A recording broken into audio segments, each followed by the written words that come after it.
क्या कराया था?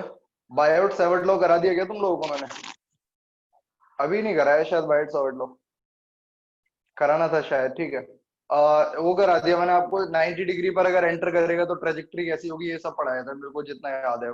ठीक है, चलो थोड़ा सा आगे बढ़ते। हाँ, एट एन एंगल, ठीक है ठीक है। अभी वो हेलिकल पाथ वाला नहीं कराया ना? हेलिकल पाथ जब करेगा ऐसे हेलिकल, ठीक है ठीक है। नहीं, helical path, helical path, helical path करा दिया भाई। ठीक है, हेलिकल पाथ वाला हो गया, बहुत बढ़िया। चलो आज स्टार्ट कर दें। ठीक है फिर, बहुत बढ़िया। मैंने आपको पढ़ा दिया कि 0 डिग्री पे 180 डिग्री पे स्ट्रेट पाथ होगा, 90 डिग्री पे सर्कुलर पाथ होगा, और अगर अदर देन 0 डिग्री और 90 डिग्री होगा तो हेलिकल पाथ होगा, हेलिक्स स्पाइरल, है ना? बाकी लोग जो नए बच्चे हैं, उनको समझ में आ रही है मेरी बात? क्या बोल रहा हूँ, स्टार्ट कर देता हूँ, पढ़ाना होगा ना।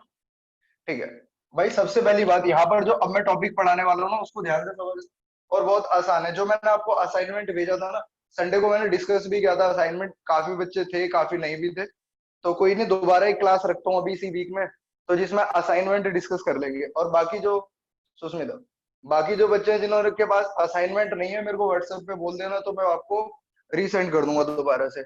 चलो, अब एक बात समझना और सब लोगों को समझ में आएगा। सबसे पहले जो टॉपिक मैं लिख रहा हूँ यहाँ पर, क्रॉस फील्ड। भाई इसको क्वेश्चन को घुमाकर भी पूछ सकते हैं, तो परेशान होने की जरूरत नहीं है। क्रॉस फील्ड का मतलब, क्रॉस का मतलब हो गया यहाँ पर परपेंडिकुलर, तो मतलब परपेंडिकुलर फील्ड की बात कर रहे हैं। तो मैं बोल रहा हूँ, द रीजन इन विच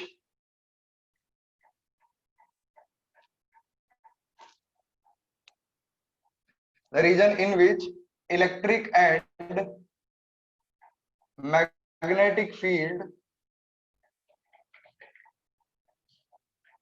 एक सेकंड केस,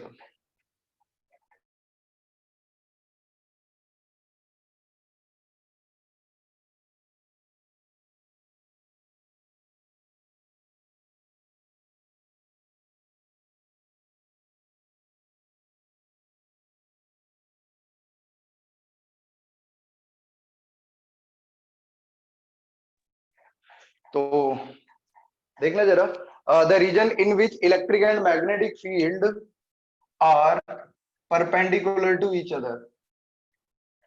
एक ऐसा रीजन हम बनाएंगे यहाँ पर जहां पर इलेक्ट्रिक फील्ड भी है और मैग्नेटिक फील्ड भी है, और एक दूसरे के परपेंडिकुलर है, साक्षी। ठीक है, इलेक्ट्रिक फील्ड और मैग्नेटिक फील्ड एक दूसरे के परपेंडिकुलर है ना? ऐसे रीजन को क्या बोला गया?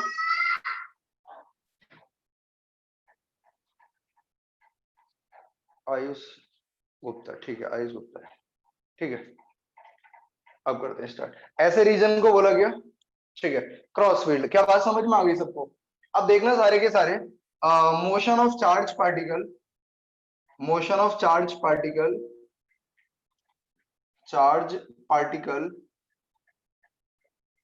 इन क्रॉस फील्ड, क्रॉस फील्ड के अंदर चार्ज पार्टिकल का मोशन।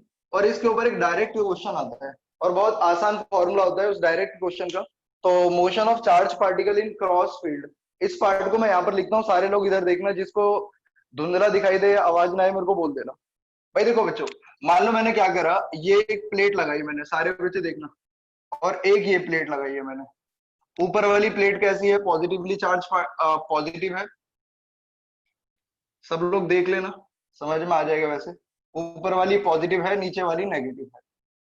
ठीक है, ऊपर वाली पॉजिटिव है, नीचे वाली नेगेटिव है। अब एक बात सोच के देखो, अगर ये पॉजिटिव वाली है और ये नीचे नेगेटिव वाली, तो इलेक्ट्रिक फील्ड की डायरेक्शन होती है बच्चों पॉजिटिव से नेगेटिव। तो ये इलेक्ट्रिक फील्ड यहाँ पर पॉजिटिव से नेगेटिव इस तरफ होगी। ज्यादा लाइंस इसलिए नहीं बनाऊंगा क्योंकि फिर कॉम्प्लिकेटेड लगेगा। ठीक है, और ये क्रॉस है, क्रॉस का मतलब समझ दो इनवर्ड मैग्नेटिक फील्ड, ये इनवर्ड मैग्नेटिक फील्ड है। ये जो क्रॉस है ये तो दिखा रहा है मैग्नेटिक फील्ड को, और ये पॉजिटिव से नेगेटिव प्लेट की तरफ जो आ रही है, ये इलेक्ट्रिक फील्ड है हमारे पास, ई, है ना? अब एक बात सोच के देखो भाई, सारे के सारे देखना, इलेक्ट्रिक फील्ड तो ऐसे आ रही है, ऐसे नीचे की तरफ, और मैग्नेटिक फील्ड बोर्ड के अंदर घुस रही है। तो दोनों एक दूसरे के कैसे हो गए? परपेंडिकुलर। अरे बोलो, ये इलेक्ट्रिक फील्ड किधर है? नीचे।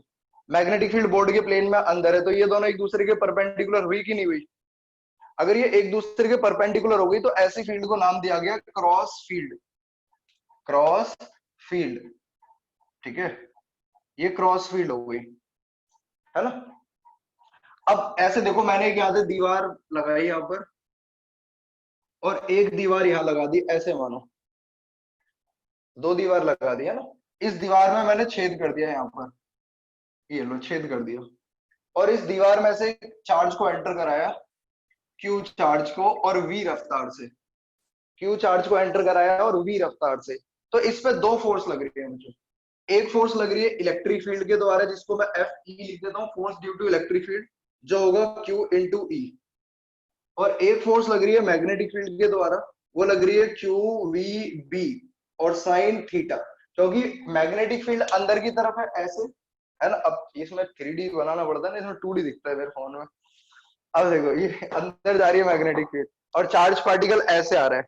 मैग्नेटिक फील्ड देखो, ये रही जो अंदर की तरफ जा रही है इस तरफ, चार्ज पार्टिकल ऐसे आ रहा है, तो एक दूसरे के परपेंडिकुलर हो गए, तो साइन 90 हो जाएगा यहाँ पर। और साइन 90 ये कितना हो गया 1, तो फोर्स का फॉर्मूला हो गया क्यूबीबी। तो इस पे दो फोर्स लग रही है, एक तो इलेक्ट्रिक वाली और एक कौन सी, मैग्नेटिक वाली। इलेक्ट्रिक वाली किधर लग रही है वो दिखाता हूँ मैं आपको। भाई इलेक्ट्रिक फील्ड नीचे की तरफ लग रही है, ठीक है, इलेक्ट्रिक फील्ड नीचे की तरफ लग रही है, लाल पेन से कर दूं, इलेक्ट्रिक फील्ड नीचे की तरफ लग रही है, तो इलेक्ट्रिक फील्ड की वजह से ये इधर जाएगा, सही है। और मैग्नेटिक फील्ड किधर लग रही है, तो उसके लिए बच्चों मैंने सिखाया था F B V. Magnetic force के लिए मैंने बताया था एफ बी वी करके लगाना। तो देखो, वेलोसिटी इधर है, फोर्स इधर है, तो मैग्नेटिक फोर्स किधर है, ऊपर, लेफ्ट हैंड धोने वाला, धोने वाले हाथ को ऐसे करो म्यूचुअली परपेंडिकुलर, बात समझ रहे हो। और ऐसे करके यहाँ पर इसको लगाओ, वेलोसिटी इधर है, मैग्नेटिक फील्ड अंदर है, तो फोर्स किधर लग रही है, ऊपर की तरफ। आप कॉपी में जब डायग्राम को ड्रॉ करेंगे तो समझ में आ जाएगा। तो मैग्नेटिक फोर्स इधर लग रही है, तो ये लग रही है भाई साहब इलेक्ट्रिक वाली फोर्स, और ये लगेगी मैग्नेटिक फोर्स, ठीक है सुष्मिता। मैग्नेटिक वाली ऊपर लग रही है, आप लोग देखना, अप्लाई करना तो समझ में आएगा। अच्छा, पहला क्वेश्चन मेरा ये है, पहला क्वेश्चन, अगर इलेक्ट्रिक फील्ड वाली फोर्स ज्यादा हुई मैग्नेटिक वाली से, तो चार्ज कहाँ जाएगा। बी का मतलब मैग्नेटिक फील्ड वाली, तो एम बना देता हूँ। अब बताओ जरा, इलेक्ट्रिक वाली फोर्स अगर मैग्नेटिक वाली से ज्यादा हुई तो चार्ज कहाँ जाएगा, ऊपर की नीचे, सारे बता दो जरा। अरे सारे बच्चे बोल सकते हैं भैया, ऐसी कोई दिक्कत नहीं है। आदित्य वर्मा, आदित्य समझ गया। कोई भी अगर किसी को उल्टा सीधा मैसेज करे तो मेरे को बोल देना तुरंत, है ना। ठीक है भाई, बाकी भी बता दो, बाकी बच्चे भी हैं। ठीक है, आस्था ने बोला डाउनवर्ड, फिर ठीक है, बहुत बढ़िया। विपुल भाई ने बोला नीचे की तरफ, बिल्कुल सही है, तो वो नीचे चला जाएगा, है ना, नीचे गया। ठीक है बारू, बहुत बढ़िया, डाउनवर्ड गया। अच्छा, दूसरा क्वेश्चन बताओ, अगर इसमें से मैग्नेटिक वाली ज्यादा हुई इलेक्ट्रिक से, तो किधर जाएगा। मैग्नेटिक वाली ज्यादा हुई इलेक्ट्रिक से तो किधर जाएगा, अपवर्ड जाएगा। सबने बिल्कुल यही बोला है और यही सबके समझ में आ रहा होगा, क्योंकि मैंने वहां पर दिखाया हुआ है अपवर्ड। लेकिन हमारे पास ना तो ज्यादा के लिए आएगा ना तो कम के लिए आएगा। हमारे लिए रियल में जो क्वेश्चन आएगा बच्चों, वो क्वेश्चन ये आएगा। अब बताओ, एफ एम बराबर अगर एफ ई होगा तो कैसे जाएगा। एफ मैग्नेटिक वाली फोर्स इलेक्ट्रिक वाले के बराबर होगी तो कैसे जाएगा।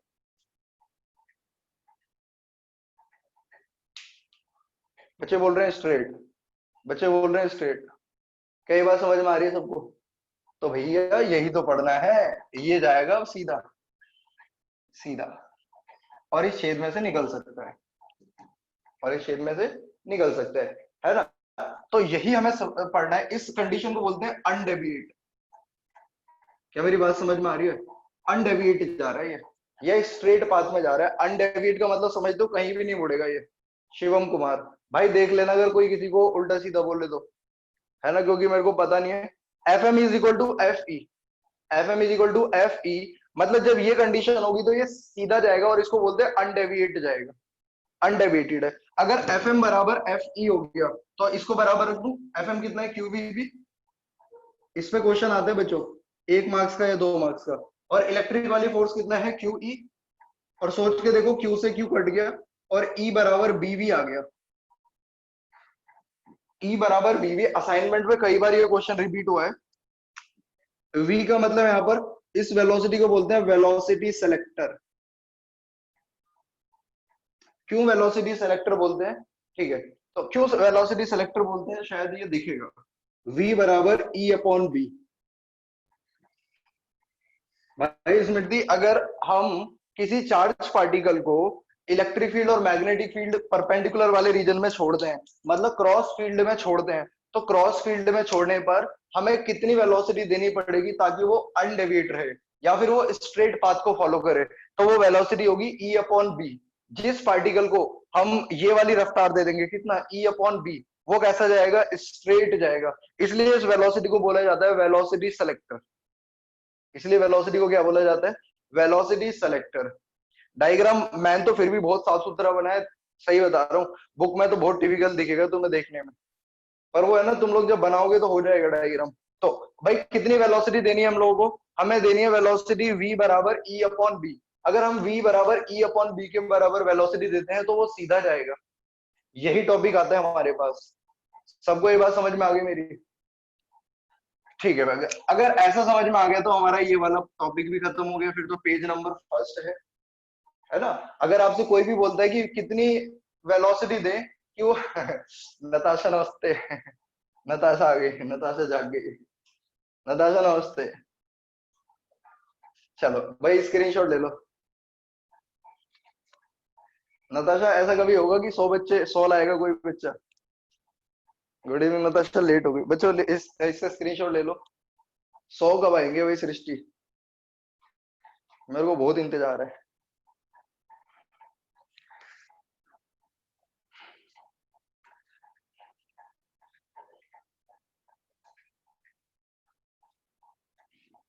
इसको साफ कर दूं? हाँ लाने तो है भाई, इस साल तो कोशिश करी जाएगी। पता है क्या है, सृष्टि, ये भी फर्क पड़ता है। पता है क्या है? मैं जो पढ़ाता हूँ केवल एनसीईआरटी मतलब सीबीएसई के ऊपर ही वो नहीं रखता। अब तो मैं फिर भी हल्का हाथ रख रहा हूँ। नहीं तो मैं क्या करता हूँ, उसमें घुस जाता हूँ ज्यादा एक्स्ट्रा पार्ट में। और जब एक्स्ट्रा पार्ट में घुस जाते हैं ना, तो फिर मेरे को लगता है कि भाई बच्चों कर नहीं पाते होंगे या तो जो भी है। लेकिन अगर केवल सीबीएसई पे फोकस रखें तो रिजल्ट ही बन जाए। अच्छा देखना भाई, ये हो गया। अब आपको समझ में आ गया हम कितनी वेलोसिटी दें। ऐसे याद नहीं रख पाओ v बराबर E अपॉन बी, तो ऐसे याद रख लेना E बराबर बी बी के। E बराबर किसके? B V. बी मतलब मैग्नेटिक फील्ड, v का मतलब वेलोसिटी, और E का मतलब इलेक्ट्रिक फील्ड। उस v को आप वेलोसिटी सेलेक्टर बोलते हैं। किसी को कोई कंफ्यूजन हो तो बेझिझक पूछना मेरे से। चलिए आते हैं यहाँ पर। अब यहाँ पर एक फोर्स होती है जिसको बोलते हैं Lorentz force, LORENTZ।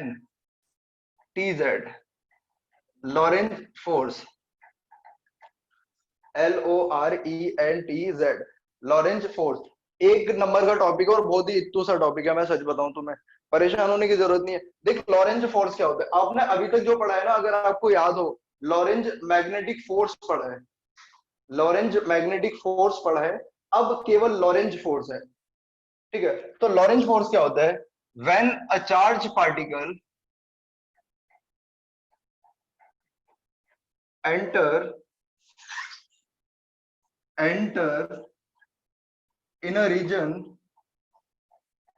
Of electric and magnetic field, electric and magnetic field,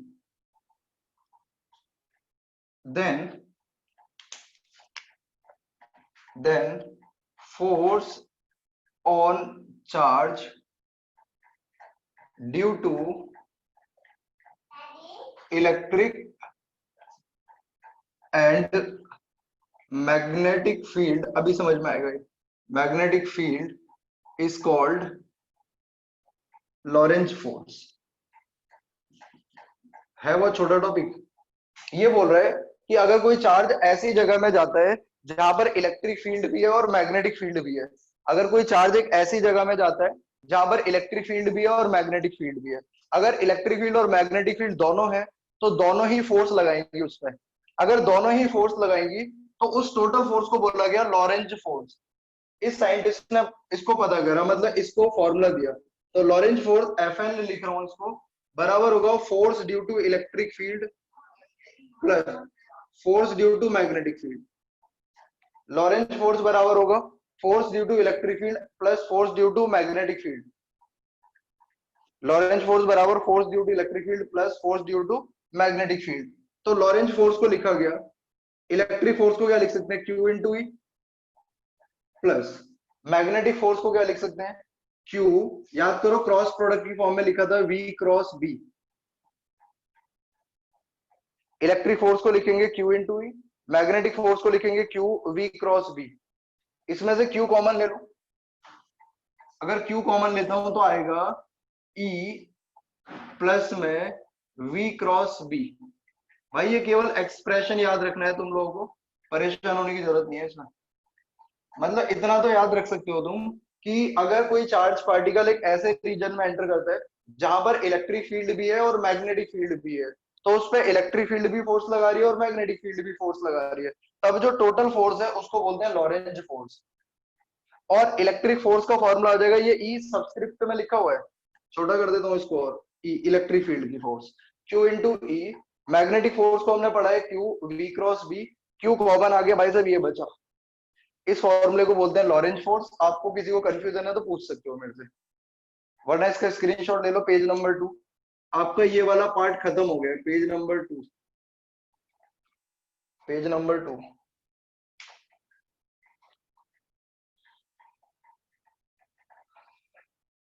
screenshot ले लो इसका। अकेला रह गया क्या मैं यहाँ पे? भैया गर्मी इतनी हो रही है, हालत खराब हो रही है। ठीक है, हाँ बोलो बोलो विदा बोलो, विदा बोलो।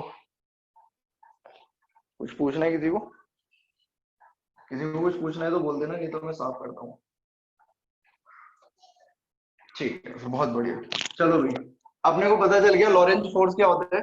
कंफ्यूज होने की जरूरत नहीं है। लॉरेंज फोर्स मतलब ऐसी फोर्स जो किसी चार्ज पे लगेगी इलेक्ट्रिक फील्ड और मैग्नेटिक फील्ड दोनों की वजह से, उसके सम को बोलते हैं लॉरेंज फोर्स। यहाँ तक आपको कोई कंफ्यूजन नहीं होनी चाहिए, और ना कोई इतना टॉपिक कंफ्यूजन वाला है ये।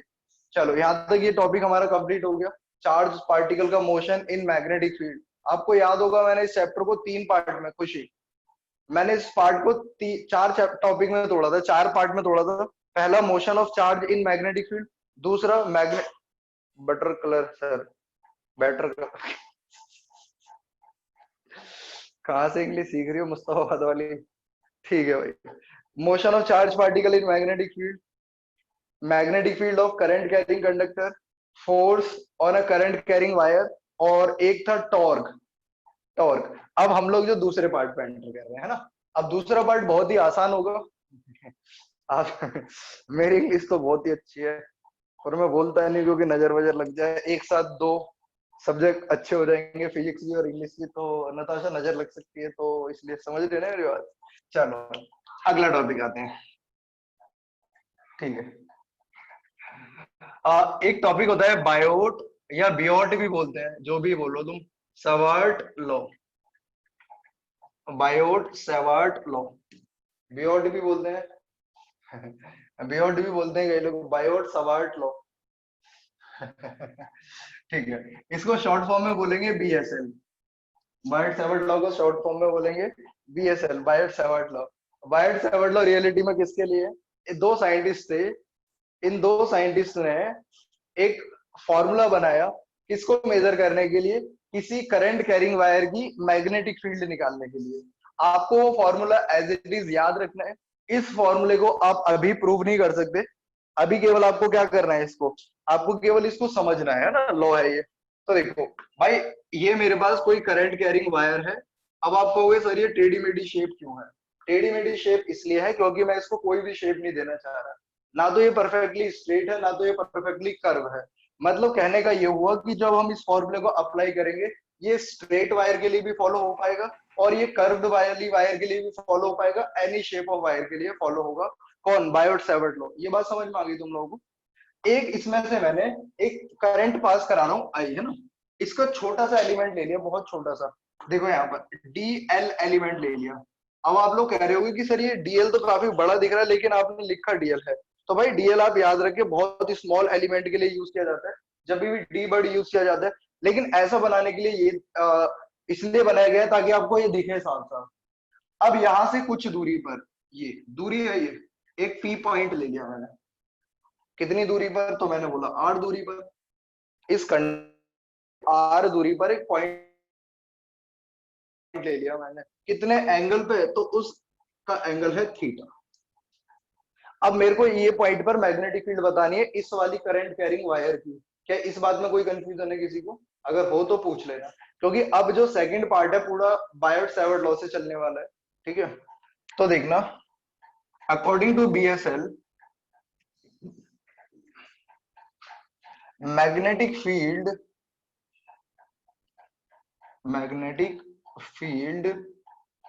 Due to small current carrying element, कुछ बच्चे तो सो रहे हैं, क्या करूं भाई दोपहर के टाइम में, पर पढ़ने का यही समय रह गया है। तो current carrying element depends on these factors. भैया जो मैग्नेटिक फील्ड है स्मॉल करंट कैरिंग एलिमेंट की, वो इन फैक्टर पे डिपेंड करेगी। और वो मैग्नेटिक फील्ड किन किन फैक्टर पे डिपेंड करेगी? तो मैग्नेटिक फील्ड, क्योंकि स्मॉल एलिमेंट लिया है मैंने करंट कैरिंग वायर का, तो उसकी मैग्नेटिक फील्ड भी स्मॉल होगी, तो उसको डी भी लिख लेते हैं। डी मतलब स्मॉल पार्ट के लिए होता है और बी का मतलब मैग्नेटिक फील्ड, तो स्मॉल एलिमेंट की मैग्नेटिक फील्ड भी स्मॉल होगी, dB. This dB is proportional to I, dB is proportional to P. अबे भैया जहां मैग्नेटिक फील्ड निकालनी है,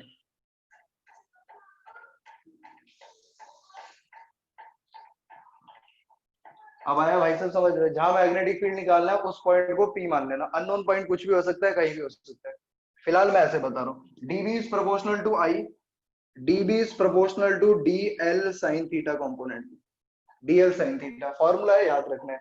और एक और चीज है, dB is inversely proportional to R की पावर 2, वेयर आई करंट है, डीएल स्मॉल लेंथ है, थीटा एंगल है, आर का मतलब डिस्टेंस है।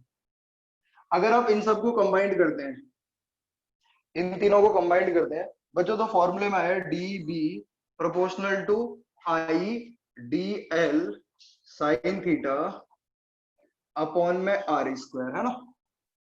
प्रोपोर्शनैलिटी का साइन हटेगा तो कांस्टेंट आएगा भाई साहब। डीबी बराबर म्यू नॉट अपॉन में 4 pi, mu naught upon 4 pi I D L sine theta. अब दो चार बार ना दिमाग में इसको दोहरा लो, डीबी बराबर mu naught upon 4 pi IDL sine theta upon R square. एक मतलब रिदम की तरह याद रखोगे तो और जल्दी हो जाता है, जैसे मेरे को 11 12 के सारे फॉर्मूले याद है, और बाकी फिर थोड़ा दिमाग भी लगाना है कि इनका मीनिंग क्या है। डीबी बराबर mu naught upon 4 pi IDL sine theta upon R square, dB बराबर mu naught upon 4 pi IDL sine theta upon में आर स्क्वायर। ठीक है, डीबी बराबर mu naught upon 4 pi I D L sine theta upon में R square. समझ में आ रहा है? रिपीट कर लो मन मन में, डीबी बराबर mu naught, dB is small magnetic field, mu naught upon 4 pi I D L sine theta upon में R square, mu naught upon 4 pi IDL sine theta upon R square.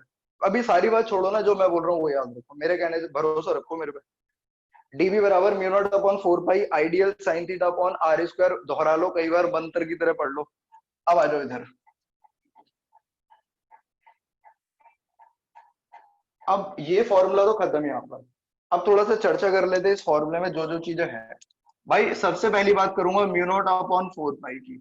इस mu naught upon 4 pi की value होती है 10 की power -7, 10 की power -7। Unit भी मैं बता देता हूं तुम्हें, टेस्ला मीटर पर एम्पियर, टेस्ला मीटर पर एम्पियर, टेस्ला मीटर पर एम्पियर, 10 की पावर -7 टेस्ला मीटर पर एम्पियर, यूनिट याद रखना।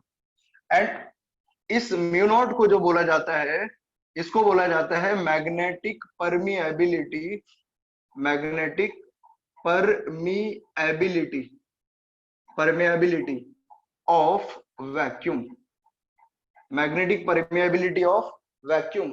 जैसे हमारे पास एप्सिलॉन नॉट होता था, अगर किसी बच्चों ने पहला चैप्टर पढ़ा होगा फोर्स वाला, तो एप्सिलॉन नॉट होता था, वहां पर एप्सिलॉन नॉट होता था इलेक्ट्रिकल परमिटिविटी, परमिटिविटी, और ये होता है परमिएबिलिटी। परमिटिविटी और परमिएबिलिटी दोनों अलग अलग है। मैग्नेटिक वाले में परमिएबिलिटी वर्ड आता है और इलेक्ट्रिक वाले में परमिटिविटी आता है। ठीक है, तो अब मैं क्या कहना चाहता हूं, इस म्यू नॉट की वैल्यू भी बच्चों निकाली जा सकती है, इसको इधर ले जाओ। तो म्यू नॉट की वैल्यू कितनी आ गई, 4 पाई इंटू 10⁻⁻7, अगेन यूनिट वही, टेस्ला मीटर पर एम्पियर। टेस्ला मीटर पर एम्पियर। किसको दिक्कत है? आज तो भैया रिकॉर्ड तो हो रही है गर्मी। क्या कह रहे हो, बुढ़ापे में गर्मी ज्यादा लगती है? अरे किशन भाई ऐसा मत बोल, अरे बुढ़ापा कहाँ है अभी तो। ठीक है, तो म्यू नॉट की वैल्यू, म्यू नॉट क्या है? मैग्नेटिक परमीएबिलिटी ऑफ वैक्यूम, जो तुम्हें याद रखना है। म्यू नॉट 4 पाई इंटू 10⁻⁻7 होती है टेस्ला मीटर पर एम्पेयर। अरे एसी कहाँ से लगवाने भैया, ताशु पैसे तो आना रे, ताशु फीस देला। 16 तो कम हो गया यार, 18 कहूँ। DV proportional to I, dV proportional to dL sine theta, dV is inversely proportional to R square.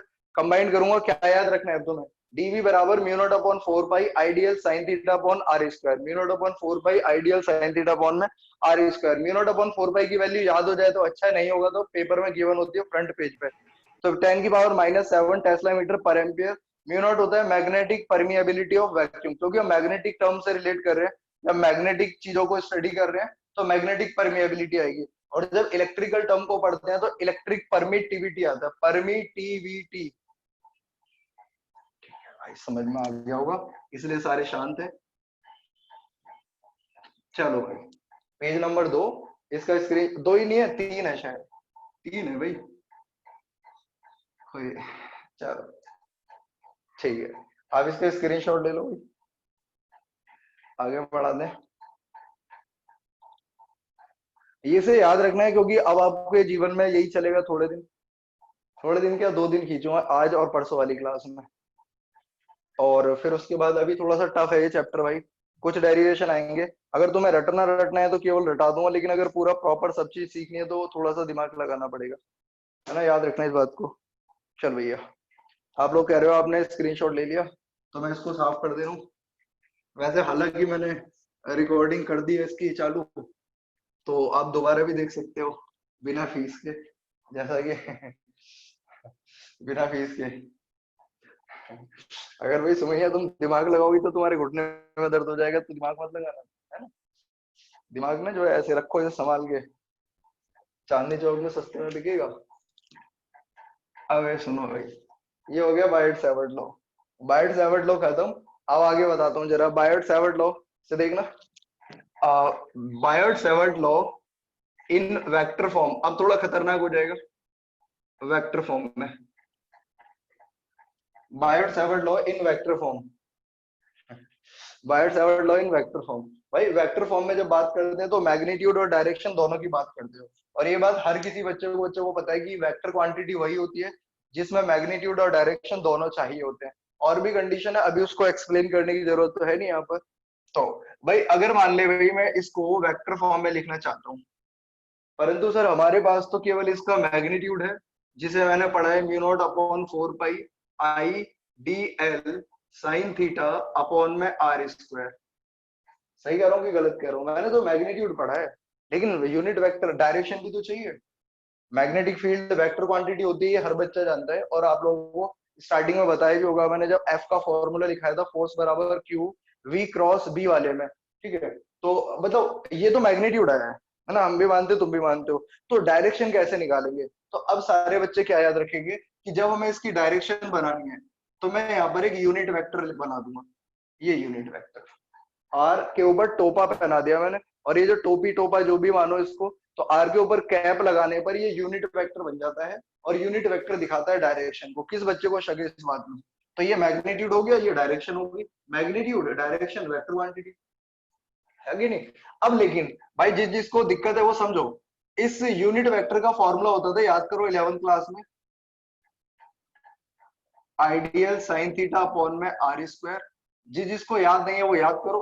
Unit vector का फॉर्मूला होता था आर वेक्टर अपॉन में आर का मैग्नीट्यूड। यूनिट वेक्टर होता है वेक्टर अपॉन में उसका मैग्नीट्यूड, वेक्टर अपॉन में उसका मैग्नीट्यूड, ये यूनिट वेक्टर लिखने का फॉर्मूला होता है।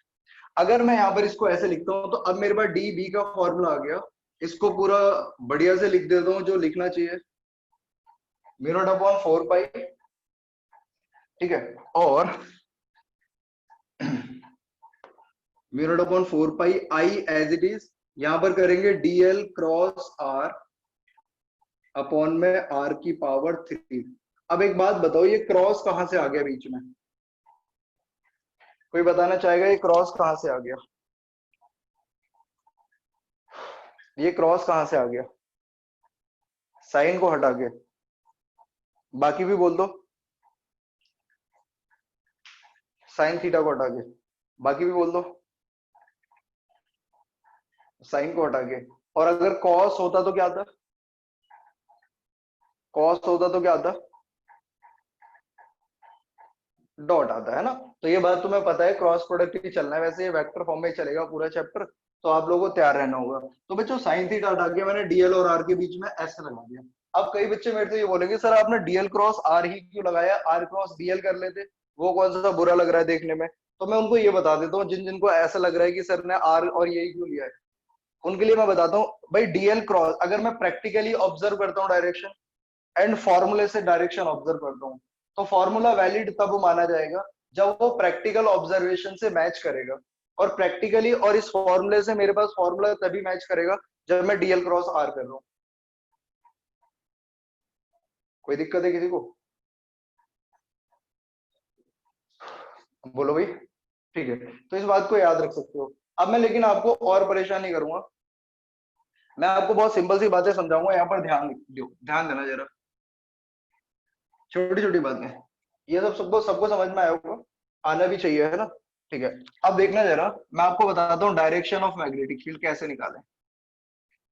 बहुत सारी डायरेक्शन है, बहुत सारी चीजें हैं, तो बच्चा कंफ्यूज हो जाता है। और आप लोगों को अभी तो नहीं होना एटलीस्ट कंफ्यूजन। मैं देखो, कंफ्यूजन होने के कारण यही होंगे कि आप समझो ना मेरी बात को, और कोई कारण नहीं होगा कंफ्यूजन का। ये करंट कैरी कर रहा है आई, और भाई स्मृति ये मेरे पास पी पॉइंट है और ये दूरी आर है, कोई दिक्कत नहीं है मेरे को। भाई देखो, सारे लोग सीधा हाथ ऐसे करो, खाने वाला जो जिससे खाना खाते हैं ऐसे कर लो, सारे बच्चे ऐसे हाथ कर लिया ऐसे। अब इस अंगूठे को तो करो आई की डायरेक्शन में, सुष्मिता, इस अंगूठे को तो करो आई की डायरेक्शन में, और जो पूरी पाम है उस पाम को कर दो जिस पे मैग्नेटिक फील्ड निकालनी है उस तरफ। ये जो पाम है ना, उस तरफ करो जिस तरफ मैग्नेटिक फील्ड निकालनी है, और इसको करो करंट की तरफ। और ऐसे देखो कि मेरा गोरा वाला, देखो ये गोरा है, देखो व्हाइट ब्लैक। अब देखो करंट ऊपर, करंट ऊपर, करंट ऊपर। मैंने हाथ इधर खोल दिया क्योंकि मेरे को इधर निकालना है, जिस तरफ मैग्नेटिक फील्ड निकालनी है उस तरफ करना है ये पूरा पाम। ठीक है। इनडायरेक्टली भेज दी ना। करंट किधर है? ऊपर। और ये इधर, तो मेरा पाम किधर जा रहा है? अंदर की तरफ। पाम अंदर की तरफ है, देखो मैं फिर बताता हूँ। पाम जो होगा वो बताएगा हमें मैग्नेटिक फील्ड की डायरेक्शन को। ये जो गोरा वाला पार्ट है, अभी बनाता हूँ कैसे, बस आपको करना है। ठीक है, अभी देखो ये वाली मैग्नेटिक फील्ड बताता है, इसको आई की डायरेक्शन में करो और पूरी पाम को स्ट्रेच कर दो टुवर्ड जिस तरफ आपको मैग्नेटिक फील्ड निकालनी है उस तरफ। तो और गोरा वाला हिस्सा देखो किधर जा रहा है, अंदर की बाहर। अब देखो करंट किधर जा रहा है? ऊपर। मैग्नेटिक फील्ड इधर निकालनी है, तो गोरा वाला हिस्सा किधर जा रहा है मेरा? अंदर की तरफ। करंट इधर, ये ऐसे। तो पी की तरफ मेरा पाम वाला गोरा वाला हिस्सा किधर जा रहा है? अंदर की तरफ। अगर वो अंदर की तरफ जा रहा है, इसका मतलब क्रॉस बना देता हूँ और लिख देता हूँ डीबी जो होगा यहाँ पर वो इनवर्ड होगा। डीबी जो होगा वो कैसा होगा यहाँ पर? इनवर्ड होगा। एक बात समझ में आ गई होगी। मैं चाहूँ तो इसमें बहुत सारी चीजें करा सकता हूँ आपको, लेकिन आप लोग कंफ्यूज हो जाओगे, बोर्ड की बात अलग है, लेकिन मैं जो सीबीएसई में उससे तो करा ही दूंगा वो सारा। करंट इधर है, पॉइंट भी इधर है, बताओ भाई सारे इधर ले लो ऐसे। अब बताओ जरा। हाँ अभी बताता हूँ भाभी का, देख मेरी बात सुन। ये हाथ को ऐसे करना है जिससे खाना खाते हैं, है ना। थंब को कर करंट की डायरेक्शन में, ये जो पाम है उसको स्ट्रेच कर उस तरफ जहां पर मैग्नेटिक फील्ड निकालनी है, पाम उस तरफ स्ट्रेच करो। और गोरा वाला हिस्सा देखो किधर है, बाहर की तरफ है या अंदर की तरफ है? गोरा वाला हिस्सा मतलब ये, गोरा वाला हिस्सा अंदर की तरफ है या बाहर की तरफ? देख जैसे जैसे मैं इसमें बताऊं, यहाँ पर करंट किधर है? ऊपर। और पाम को मैंने स्ट्रेच करा उस तरफ जहां पर मैग्नेटिक फील्ड निकालनी है, इस तरफ। और मेरा गोरा वाला हिस्सा किधर इशारा कर रहा है? अंदर की तरफ। तो इनवर्ट हो गई मैग्नेटिक फील्ड। चलो भाई इसका बताओ, इसका बताओ। आउटवर्ड, आउटवर्ड बता रहे हो? देखो मैं सिखा दूंगा आपको, कोई दिक्कत नहीं है। भाई अब जबरदस्ती हाथ मोड़ने की कोशिश मत करना, कई बार टूट फूट भी जाते हैं, नाजुक हाथ जो होते हैं ना। तो आप लोग नाजुक तो हो नहीं वैसे, फिर भी कह नहीं सकता, किसी का कोई भरोसा नहीं है कि हाथ ही तोड़वा ले कोई, है ना, मेरे पल्ले पड़ जाए।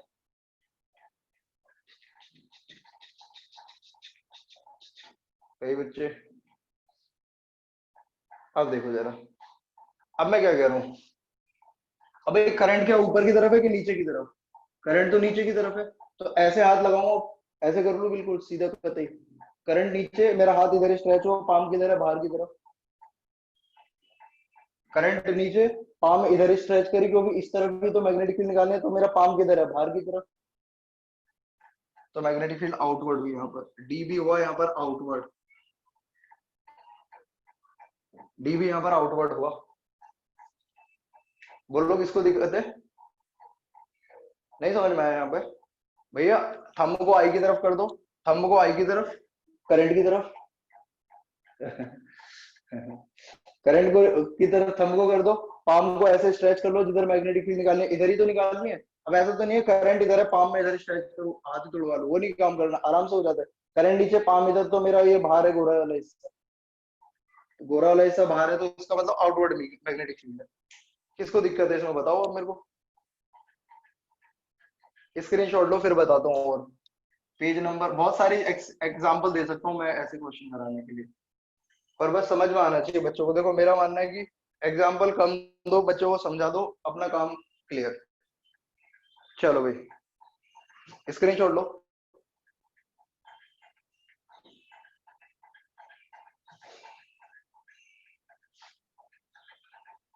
चलो भाई, हो गया।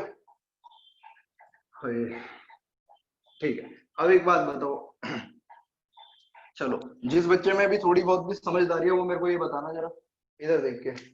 थोड़ी बहुत भी समझदारी, ज्यादा की तो मैं बात भी नहीं करता बच्चों से। भाई ये क्रॉस है, क्रॉस दिखा रहा है आइडियल की डायरेक्शन को, क्रॉस दिखा रहा है मेरे को आइडियल की डायरेक्शन, मतलब आइडियल इस बार अंदर है, करंट अंदर है। ये रहा अपना पी पॉइंट, चलो चालू हो जाओ। ये रहा, मान लो आइडियल अभी भी इधर ही लेता हूँ, क्रॉस का मतलब मैग्नेटिक फील्ड को ही नहीं दिखा रहा, मैं आई को भी दिखा सकता हूँ, मैंने लिख दिया आइडियल अंदर है। अच्छा बताओ, ये आइडियल इधर है, और इस बार पॉइंट भी इधर ले लो। चलो अब ज्यादा एग्जांपल भी समझ में आना चाहिए बस बच्चों को, बताओ जल्दी से, ऊपर वाले में किधर होगा?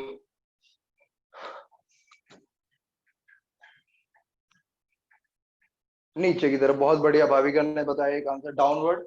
ठीक है, नताशा ने नीचे, विपुल ने बोला डाउनवर्ड, सृष्टि ने बोला इतना, स्मित ने जब जब जब क्या रह गया, आई ना, आई ना ने डाउनवर्ड, बाकी भी बोल दो।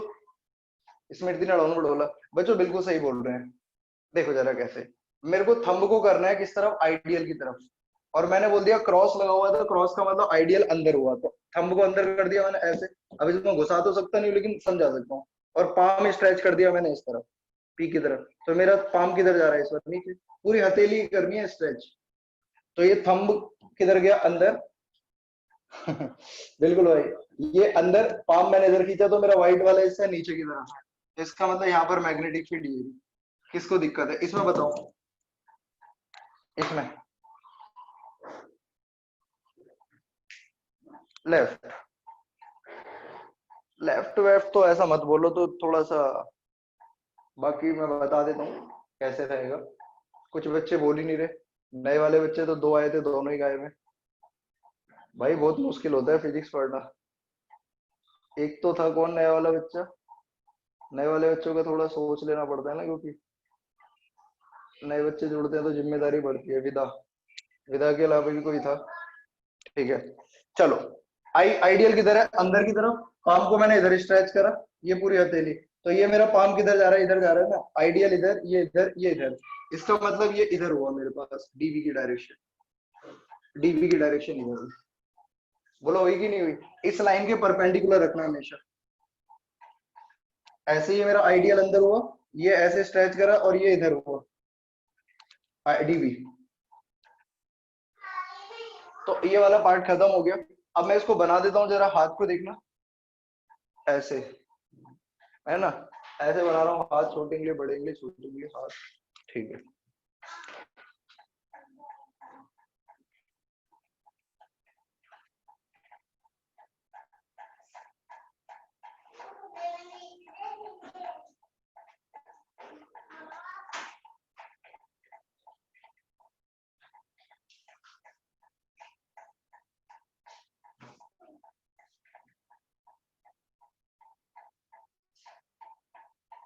ये हो गया, ये हाथ है, क्या लिखता हूं मैं, थंब को रखो आइडियल की तरफ, थंब को रखो आइडियल की तरफ, है ना। पाम को रखो, ये हथेली को बोलते हैं ना, हथेली, हथेली या पंजा, हथेली को रखो जहां पर फील्ड निकालनी है, जहां पर फील्ड निकालना है, ठीक है। तो ये वाला गोरा वाला हाथ मैग्नेटिक फील्ड को दिखाता है।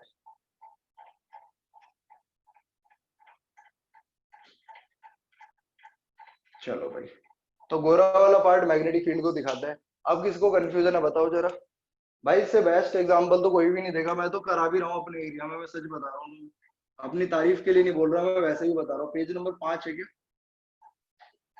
ये जो मैंने एग्जांपल दिए या जो समझा रहा हूँ। पता है ना बच्चों को टाइम लगता है, 12th वाले बच्चों को, क्योंकि सब कुछ भूल चुके होते हैं, इसलिए टीचर कराते नहीं है, आसान आसानी कराते हैं। चलो भाई जल्दी बता दो, क्या बताऊं, बताओ क्या बता रहा हूँ, क्या बताऊं, उंगलियां लिख दूं हथेली की जगह, अच्छा उंगलियां, उंगलियां, और बताओ, मेरे से और छेड़ रहे हैं। मैंने देखा ही नहीं था आशु, मैं इसमें लग गया बोर्ड पे पढ़ाने में। चलो भाई अभी देखता हूँ, करो भाई करो जल्दी से। पेज नंबर 5 बताओ, सही करा है क्या मैंने, पेज नंबर 5। भाई साहब तुम तो बड़े ही आलसी हो, सच बता रहा हूँ। पिकासो वाली रही है सर 5 है। पिकासो पिकासो क्या कंपेयर कर रहे हो मेरा, मैं एक ही हूँ, मेरा जैसा कोई हो नहीं सकता। बी और सेल्फ, समझ रहे हो, बी और सेल्फ का मतलब पता है किसी को।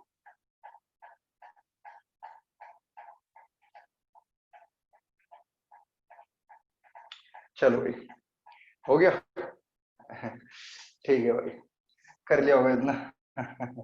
नहीं पता तो फिर बस समझ जाओ, अंग्रेजी का भी कोचिंग देने लग जाऊं। अंग्रेजी मेरी बहुत खराब है भाई सच में, तो मैं तो 11वीं में पढ़ के पता चल गया होगा। अंग्रेजी तो भाई ऐसी है कि मान लो, बस क्या बताऊं, जिंदगी बर्बाद हो गया। चलो भैया, तो ये हमारे पास बायोट सेवर्ट लॉ था। बायोट सेवर्ट लॉ के मैंने बारे में आपको बताया, अब आपकी जिम्मेदारी बनती है इसको दोबारा से पढ़ने की खुद से, है ना। हाँ तो मैं टेंशन लेता ही नहीं हूँ, फिजिक्स तो बिना इंग्लिश के भी आ सकती है ना। देखो सारे लोग देखना, अब जो पार्ट चलना वाला, अब पार्ट चलने वाला है वो पार्ट समझते हैं। अब आ जाते हैं भाई, सारे लोग देखना, यहाँ से दिखेगा। एप्लीकेशन थोड़ा लेंथी है, डायग्राम भी समझने में दिक्कत होगी बच्चों को। Application of BSL, Biot Savart law की एप्लीकेशन, एप्लीकेशन ऑफ BSL। और थोड़ी सी दिक्कत होगी, ये तो 100% जाहिर सी बात है। या तो मैं सीधा सीधा बोलूँ कि ऐसे ऐसे करके आ जाना पेपर में, तब तो वेल एंड गुड रहेगा, तब तो कोई कंफ्यूजन ही नहीं रहेगी। अगर मैं आपको सिखाऊंगा तो थोड़ा, ठीक है, तो थोड़ा समय लगेगा समझने के लिए अच्छे से। तो क्या टॉपिक है, magnetic field of straight current carrying conductor. इंक भी भाई साहब खत्म हो गई, करते हैं एक सेकेंड, ठीक है, लेते हैं जरा मार्कर। ठीक है भाई, तो सारे पहले बच्चे ना, पता है एक काम करो, मेरे कहने से जो मैं बोल रहा हूँ ना, उस डायग्राम को देखना, सारे काम छोड़ देना। अगर कहीं और लगे पड़े हो ना, तो इधर देख लेना। ये अपने पास, ठीक है यहाँ तक, ये अपने पास एक स्ट्रेट करंट कैरिंग कंडक्टर है, सीधा है, सबको दिख रहा है।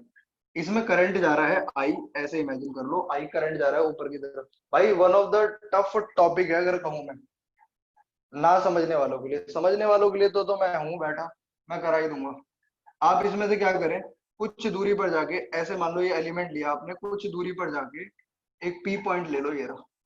अब किसी को ये शक है कि पी पॉइंट क्या है, तो मैं उसे बता देता हूँ। पी वह पॉइंट है जहां पर आप मैग्नेटिक फील्ड निकालना चाहते हो, और कितनी दूरी पर, आर दूरी पर। अब पता है क्या करना है साक्षी, देख मैं जो जो बोलूं वैसे वैसे याद रखना होता है। इस पी पॉइंट से यहाँ पर एक परपेंडिकुलर छोड़ दो पहले,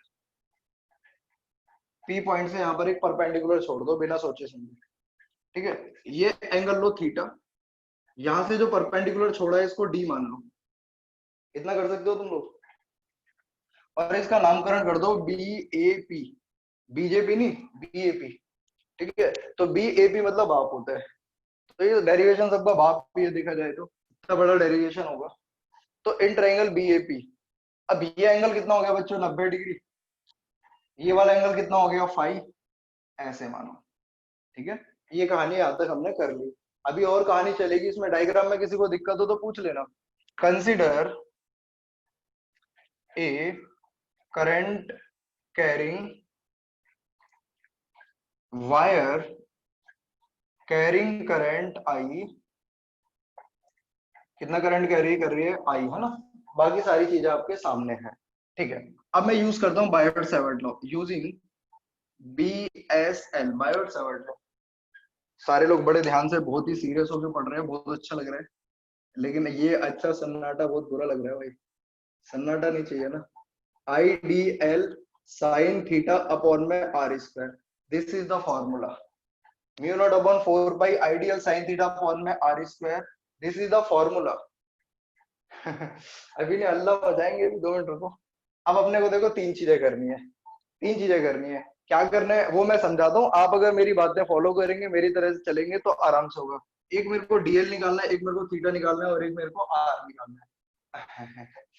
ठीक है, अभी नहीं, अभी नहीं, अभी नहीं, चिल्लाने दो। डीएल साइन थीटा और आर, तीन चीजें निकालनी है बच्चों मेरे को। अगर मैं कहीं से भी करके इसमें तीन चीजें निकाल दूं ना, तो मेरा जो डेरिवेशन है वो सक्सेसफुल हो जाएगा, फिर मेरे को कोई दिक्कत नहीं आने वाली। अब वही तीन चीजें निकालना सिखाऊंगा आपको, कहीं दूसरी जगह नहीं जाना, यहाँ रहना है। देखो इन ट्रायंगल बाप, इन ट्रायंगल बाप, B A P, in triangle बाप, आप तीनों एंगल का सम लगाओ, तीनों एंगल का सम।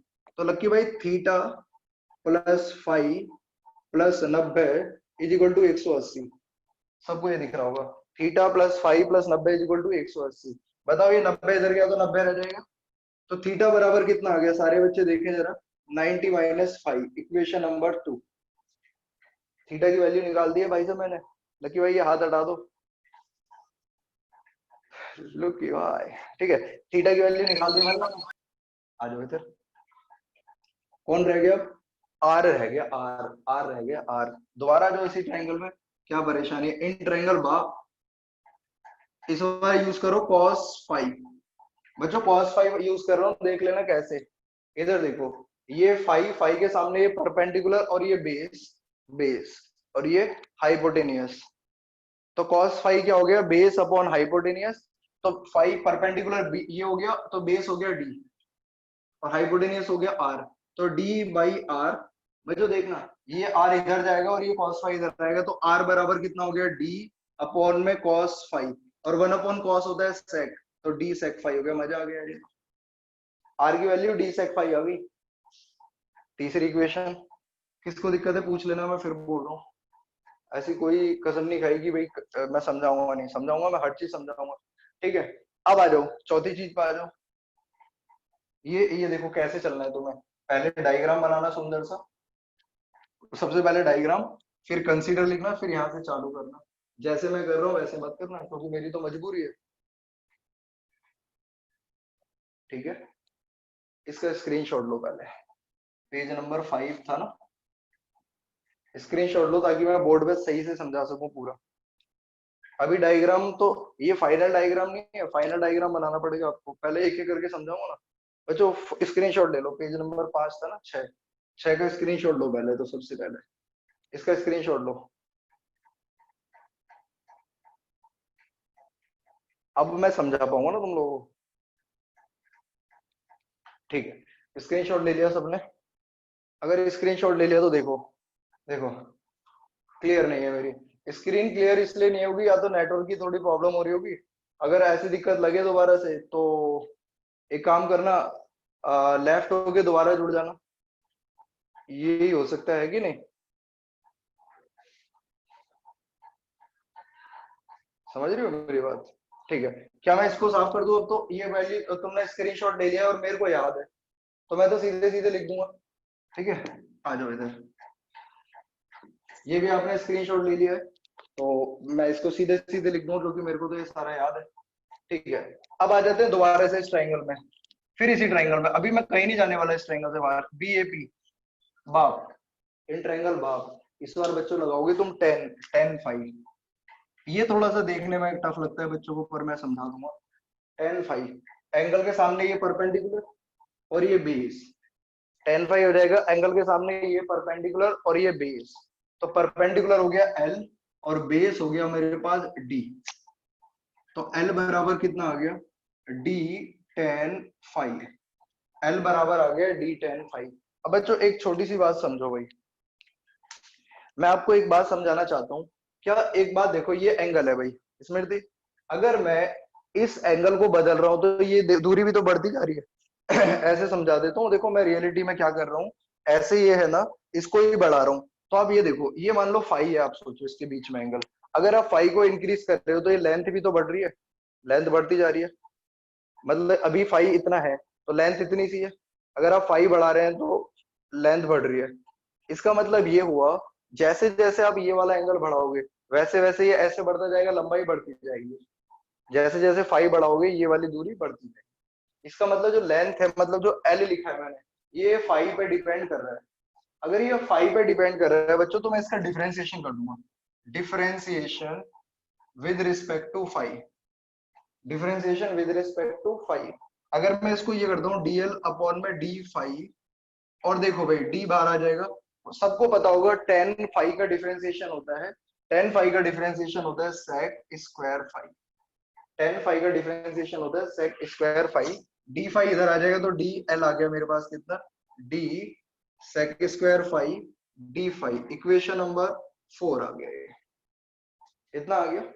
अब सबकी वैल्यू पुट करता हूँ फर्स्ट में, देखो put second third and fourth in first. सबकी वैल्यू रख रहा हूँ भाई, मैं कुछ भी अपनी तरफ से नहीं जोड़ा, मैंने सब कुछ वही है जो आपको अभी तक कराया है। इसलिए आप लोग प्रैक्टिस करते समय इनको याद रखें। डीवी बराबर म्यू नॉट अपॉन 4 पाई, क्या था आई, फिर डीएल था, डीएल की वैल्यू ये निकाल दी मैंने।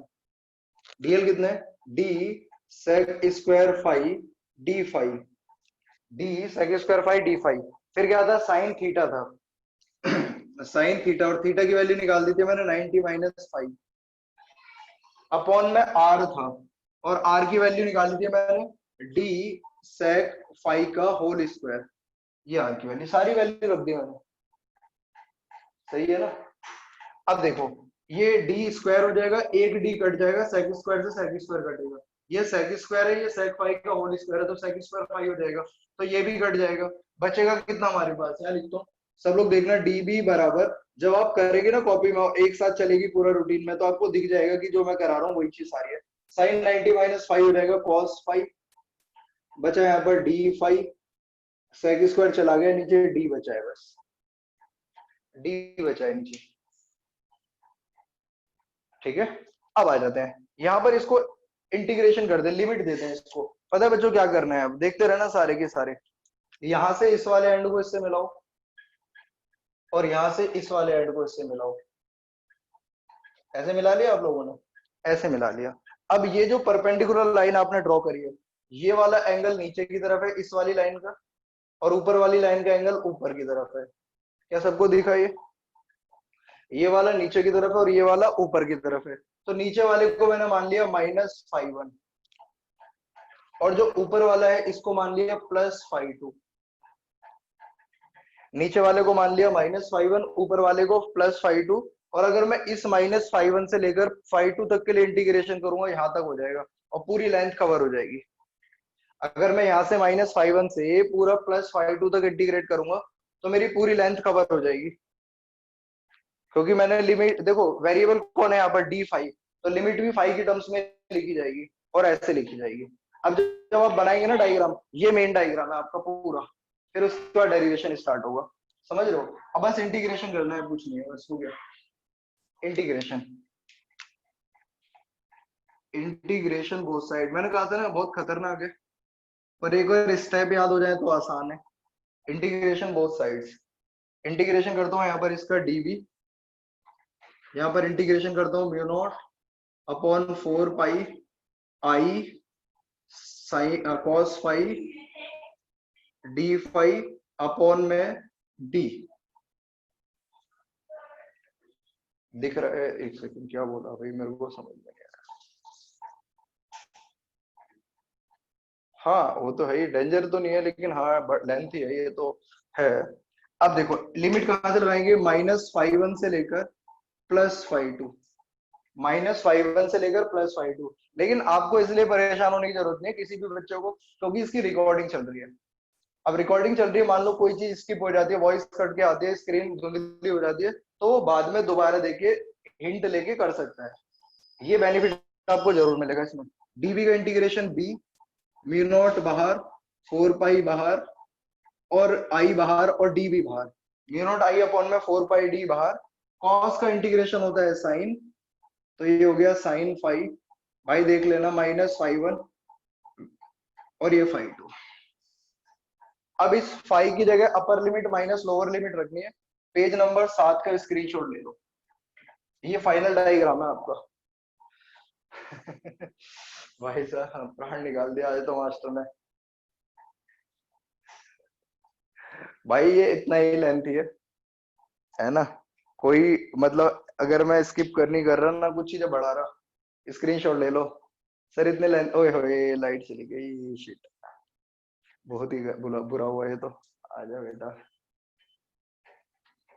ये तो बहुत ही बुरा हो गया तुम्हारे साथ। आ गई आ गई आ गई, ठीक है ठीक है, आ गई आ गई। चलो भाई स्क्रीनशॉट हो गया, चलो। हाँ डायग्राम तुम्हें पहले ही बना लेना है। ठीक है, डायग्राम तुम्हें पहले ही बना लेना है ना, डायग्राम पहले ही बना लेना है आपको, तो सीधा डायग्राम बनाना है। पर मेरे को तो ये बताना था ना स्टेप बाय, मैं पहले डायग्राम बना दूंगा तो तुम लोगों को समझ में नहीं आएगा। जब टीचर को पढ़ाना होता है तो टीचर हर चीज स्टेप वाइज करता है, अब ये है अब ये है, ये यही होना चाहिए तरीका ना। तो अब यहाँ पर बी, अब म्यू नॉट आई अपॉन में 4 पाई डी बाहर आ जाएगा। बच्चों देखो, फाई की जगह अपर लिमिट माइनस लोअर लिमिट, बस हो गया बस। अब तो मैं यही कहूंगा साइन φ2, बहुत हिम्मत है तुम लोगों में। और ये upper limit minus sine phi negative वाला, ठीक है। आपको बता देता हूं जिसको नहीं पता, sine minus theta, minus sine theta होता है। किसी को अंतर नहीं पता तो देख लो, मैं लिख के बता देता हूँ। साइन माइनस थीटा बराबर माइनस साइन थीटा होता है, ये हमें याद रखना होता है, याद रखोगे। अब ये माइनस माइनस प्लस हो जाएगा, आंसर आ गया बी बराबर म्यू नॉट आई अपॉन में 4 पाई डी साइन φ1 प्लस में साइन φ2। भाई ये फाइनल आंसर है तुम्हारे पास, ठीक है। और मैं आपको अभी क्लियर करना चाहता हूँ कि ये जो मैग्नेटिक फील्ड है, ये magnetic field due to finite length of conductor, finite length का मतलब जो मेजरेबल हो, फाइनाइट लेंथ के लिए, ठीक है भाई। ये वाला देख, इस फाई की जगह यहाँ देख, इस फाई को इधर देख, इधर जा मेरी उंगली रख के, फाई की जगह क्या करेगा, अपर लिमिट माइनस लोअर लिमिट। तो अपर लिमिट क्या थी φ2 माइनस साइन, लोअर लिमिट कितनी है -φ1। मैंने इसको यहाँ पर रखा, माइनस बाहर आ जाएगा, माइनस माइनस यहाँ प्लस हो जाएगा, बस। मतलब मेरा कहने का मतलब यह है कि अगर आप फाइनाइट लेंथ ऑफ कंडक्टर की बात करते हैं तो आप इतना बड़ा फॉर्मूला याद रखना पड़ेगा आपको, और बहुत आराम से समझ में आ जाता है, याद भी हो जाता है बच्चों को, ठीक है भाई। 8वां हो गया है ये पेज, डेरिवेशन खत्म। सर से एक बोझ उतर गया तुम्हारे, स्क्रीनशॉट लो। बहुत ही लेंथी था, अरे भैया ये काफी हुआ। हाँ पता चल जाता है, मैं बता दूंगा ना, मैं बैठा हूँ उसके लिए। अरे मैं बैठा हूँ सिखाने के लिए, कैसे पता चलेगा भाई साहब, मेरे भरोसे छोड़ दो तुम। अपना दिमाग जब तक तुम लगाओगे ना, उससे पहले कि मैं सोच सोच के सब कुछ करा चुका होता हूँ। तो मतलब अब तुम्हारे को हो जाएगा। लिखकर इसको डेरिवेशन की तो प्रैक्टिस है 100%। डेरिवेशन विदाउट प्रैक्टिस कोई नहीं सीख सकता। अगर कोई बच्चा कहता है कि सर हमें डेरिवेशन नहीं आती, फिजिक्स नहीं आती, तो भैया यही है, फिजिक्स का मतलब पी फॉर प्रैक्टिस करनी होती है आपको। और जो बच्चा जितनी प्रैक्टिस करेगा फिजिक्स की, वो बच्चा उतना ज्यादा सीखेगा। और कुछ बच्चे जा चुके हैं, बहुत अच्छा लग रहा है ग्रुप में, ऐसे ही होना चाहिए। चलो भाई स्क्रीनशॉट ले लो, आगे बढ़ दो। लक्ष्मी पानी ले लो। चलो स्क्रीनशॉट ले लिया होगा आपने, ये सब।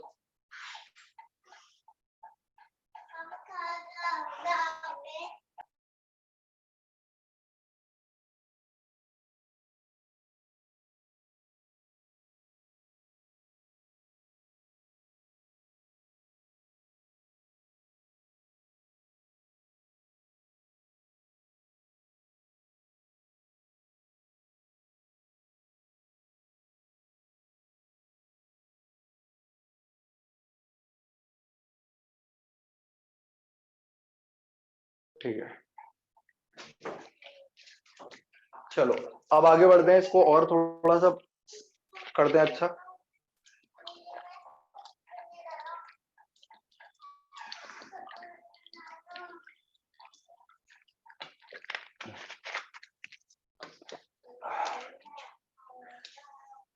अब देखो जरा, है ना, आवाज आ रही है सबको मेरी?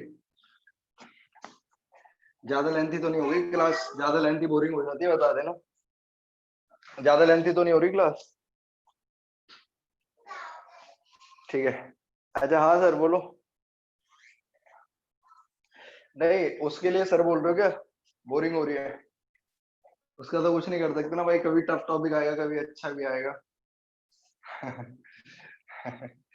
और क्या, नमस्ते से स्टार्ट कर लेंगे, और क्या दोबारा। सही बात है। ठीक है। हाँ तो आगे से यही बोल रहा हूँ कि कभी क्लास ऐसी होगी, कभी में पढ़ना भी पड़ेगा ज्यादा, किसी में थोड़ा टाइम भी निकालना पड़ेगा, हर तरह का चलेगा, है ना। हर क्लास एक जैसी तो नहीं हो सकती, फिजिक्स है। चलो अब आते हैं यहाँ पर। अगर मैंने आपको पहला ये बता दिया आ जाओ स्पेशल, थोड़ी थोड़ी तो है। अच्छा, हाँ तो ऐसे ही है। ठीक है, देखो जरा, अब मैं क्या कह रहा हूँ, infinite length, infinite length, Lent, Length होता है ना, भूल गया मैं तो स्पेलिंग भी। ओहो, positive, to bring positive, oh my god. भैया तुम्हारे बायो वाले सर क्या कहते हैं, तुम्हें मैसेज दे रहे हैं इतने अच्छे अच्छे, बी पॉजिटिव और बी नेगेटिव और ये और वो। इन इनफाइनाइट लेंथ, हाँ ठीक है। अब इनफाइनाइट सृष्टि कुछ बच्चे जानते नहीं है, साक्षी बहुत बड़ी फैन है उनकी, इसलिए मैं साक्षी से कुछ कहूंगा नहीं। देख भाई, ऐसे करके एंड बने होंगे अगर आप क्वेश्चन करते हो तो, इनफाइनाइट के लिए ऐसे एंड बने होते हैं, समझ गए। अब रियलिटी में कोई भी कंडक्टर इनफाइनाइट लेंथ नहीं होगा, क्या करना पड़ेगा उसमें, थोड़ा बुद्धि से काम करा जाएगा। अब बुद्धि से कैसे काम करा जाएगा भाई, अगर मान लीजिए फिजिक्स ये सिखाती है कि अगर मेरे को इस कंडक्टर को इनफाइनाइट लेंथ बनाना है, तो मेरे को जो ये पॉइंट था पी पॉइंट, मैं इसको एक काम कर सकता हूँ कि इस पी पॉइंट को खिसका के इसके बहुत ही क्लोज ले आऊंगा, इतना क्लोज ले आऊंगा इस पी पॉइंट को खिसका के कि इसकी जो दूरी है, ये वाली दूरी इस लेंथ के कंपैरिजन में बहुत छोटी हो जाएगी, तो हम इसको फिर इनफाइनाइट मान लेंगे। यह तरीका होता है किसी कंडक्टर को इनफाइनाइट बनाने का। कोई कंफ्यूजन है तो बताओ पहले, समझ में आ गया? इस पी पॉइंट को हम बहुत ही क्लोज ले आएंगे कंडक्टर के, तो आप इसको बोल सकते हैं कि ये इनफाइनाइट लेंथ है। ठीक है, इनफाइनाइट लेंथ का मतलब ये मत समझना कि साला ऐसी वायर जो पृथ्वी के एक कोने से लगाओ और दूसरे कोने तक की लंबी होगी, वो इनफाइनाइट वायर नहीं है। उसमें थोड़ा दिमाग लगाना पड़ेगा। क्या दिमाग है कि पॉइंट बहुत क्लोज होगा। अब सारे बच्चे बड़े ध्यान से देखेंगे, पॉइंट पे क्या एंगल पे क्या फर्क पड़ेगा, और तुम्हारा ही जवाब चाहिए मेरे को। एंगल कहां से नापते थे, पहले परपेंडिकुलर ड्रॉ कर देता हूँ, सोचो ये रहा, अभी एंगल ये है, अभी एंगल ये है, आप लोगों का जवाब चाहिए मेरे को, ये रहा एंगल। अब पी पॉइंट में पास ले आया यहाँ पर, पी पॉइंट यहाँ ले आया पास खिसका के, आयुष देख लियो। अब बता पहले से एंगल बढ़ा की घटा, इस वाले से ये एंगल बढ़ा की घटा? और ले आता हूँ, और पास, और पास। अब बताओ बड़ा या घटा? डिग्री कौन बोल रहा है बे? तो भाई सीधी बात है, बढ़ेगा। मैं तो वैसे भी दिखा देता मार्कर की सहायता से तुम्हें। अरे भैया ऐसे सोच, मान ले यार तू किशन कभी ऊंची बिल्डिंग देख, और ऊंची बिल्डिंग दूर से देख, तब तेरा परपेंडिकुलर के साथ ग्राउंड के साथ एंगल ऑब्जर्व कर, और जब तू उसके क्लोज आता जाएगा तब एंगल ऑब्जर्व कर। तो तू जब किसी बिल्डिंग के पास ऐसे जाता है मान लीजिए, तो तू ऐसे करके नहीं बढ़ाता जाता अपनी मुंडी, ऐसे नहीं करनी पड़ती, एंगल बढ़ता है यार। अरे भाई जिसके पास जितना ज्यादा जाओगे उसकी टॉप देखने के लिए उतना ऊपर ऐसे मुंडी नहीं घुमाते, ऐसे आइडिया लगा लेता हूँ मैं तो यार, कम पढ़ा लिखा हूँ तो। किसी लाइन के पास जितना बिल्डिंग के नजदीक जाओगे उतना ऊपर मुंडी उठानी पड़ती है, इसका मतलब आपका एंगल बढ़ता जा रहा है। पर है क्या समझ से? ठीक है भाई, ठीक है हाँ। तो याद रखो ना, बिल्डिंग के पास चले जाए करो कभी, शर्म आ रहा है तो झोपड़ियां हैं। अच्छा देख, अगर ये इनफाइनाइट लेंथ है फ्रॉम बोथ साइड, फ्रॉम कहां से? Both side. तो मैं यहाँ लिख दे रहा हूँ both side, both side infinity, both side infinity है, बोथ साइड इंफिनिटी है। तो दोनों एंगल फाई वन बराबर फाई टू बराबर अप्रोक्सीमेटली 90 डिग्री लिया जाएगा। मतलब जब हम पॉइंट को बहुत ही क्लोज ले आएंगे उस लाइन के, जब पॉइंट बहुत ही क्लोज आता जाएगा, मैं ऐसे भी दिखा सकता हूँ, मेरे को बहुत सारे तरीके हो सकते हैं। जैसे ये है, अगर जैसे जैसे सोचो, जैसे जैसे ये मेरा जो मार्कर है ये ऐसे आता जाएगा, इसका ये एंगल बढ़ता जाएगा, देखो बढ़ रहा है ना इस लाइन के साथ, लेटी हुई लाइन के साथ बढ़ेगा भाई, 100% बढ़ेगा। तो बढ़ते बढ़ते बढ़ते बढ़ते बढ़ते 90 हो जाएगा। अगर दोनों एंड इंफिनिटी है तो फाई वन बराबर फाई टू बराबर 90 डिग्री। तो कितना आ गया? बी का फॉर्मूला आ गया म्यू नॉट आई अपॉन में 4 पाई डी साइन 90 प्लस साइन 90, 91 होता है, 91 होता है, 1 और 1 2 हो गया, 2 से ये कैंसिल हो गया। तो बी का फॉर्मूला आ गया म्यू नॉट आई अपॉन में 2 पाई डी। किसको दिक्कत है भाई ये बता दो? म्यू नॉट आई अपॉन में 2 pi D, this is the magnetic field of, magnetic field of infinite long conductor. अगर वह कंडक्टर इनफाइनाइट लॉन्ग है, और इनफाइनाइट होने की कंडीशन मैंने बता दी है, कोई भी कंडक्टर इनफाइनाइट लॉन्ग नहीं होता। बस हम क्या करते हैं, जिस पॉइंट पर मैग्नेटिक फील्ड निकाल रहे हैं उसको खिसका लेते हैं उसके नजदीक। क्या सबको समझ में आ गई ये बात? चलो अच्छा एक बात बताओ, इसके दोनों एंड इंफिनिटी थे या एक एंड इंफिनिटी था? ये एंड भी इंफिनिटी है और ये एंड भी इंफिनिटी है, बोथ एंड्स आर इंफिनिटी, दोनों एंड इंफिनिटी है। ठीक है, इतना याद रखना होता है हमें। लेकिन अगर वन एंड इंफिनिटी हो तो क्या सिचुएशन है वो भी सिखाता हूँ मैं। जो जितना कराऊंगा उससे ज्यादा पूरी किसी भी बुक में नहीं मिलेगा, किसी भी की टीचर की कॉपी में नहीं मिलेगा। पर बड़े ध्यान से सुनना बस मेरी बात में, कोई टीचर इतना नहीं कराएगा जो अपने एरिया में 12th पढ़ा रहे हैं। चलो आ जाते हैं। One end is infinity, one end, end मतलब किनारा, is infinity. If one end is infinity then क्या करना है वो देखो, और आप लोग ही जवाब दोगे इसका, जितना मेरे को लगता है कि तुम्हें सिखा सकता हूं मैं ये। चलो भाई वन एंड इंफिनिटी, एंड जो मैग्नेटिक फील्ड निकाल रहा हूँ नियर द एंड, ये वाली जो मैग्नेटिक फील्ड निकाली है, अगर आप ध्यान से देखो ये पॉइंट जो होगा इसके मिड पॉइंट के नजदीक होगा, मिड पॉइंट के नजदीक। ये कहा था जो हमने निकाला है, नियर मिड पॉइंट। हर चीज लिखना बहुत जरूरी होता है क्योंकि पढ़ते समय फिर तुम्हें दिक्कत होती है वरना। ये नियर मिड पॉइंट है। अब ये कहा जा रहे हैं हम, नियर वन एंड, एक एंड की तरफ जा रहे हैं हम। अगर एक एंड की तरफ जा रहे हैं तो एक एंड उसका फाइनाइट हो जाएगा उसके लिए, और एक एंड हो जाएगा इनफाइनाइट, क्योंकि वहां से दूरी बढ़ती जाएगी। ईमानदारी से देख लेना भाई साहब, अगर एक बार समझ में नहीं आया तो फिर तो बड़ी दिक्कत होगी। मान ले भाई ये पी पॉइंट है, ये पी पॉइंट है, और ये एंगल है भी इसका, मैं तो इस वाले एंगल की बात कर रहा हूँ, ये है ना। अब बताओ अगर ये पी पॉइंट इधर आ गया, मिड पॉइंट से ऊपर खिसक रहा है एंड की तरफ, तो अब ये परपेंडिकुलर ये हो गया, और परपेंडिकुलर के साथ एंगल ये हो गया। तो ये एंगल और इस एंगल में ऊपर जाने पे एंगल बढ़ा या घटा?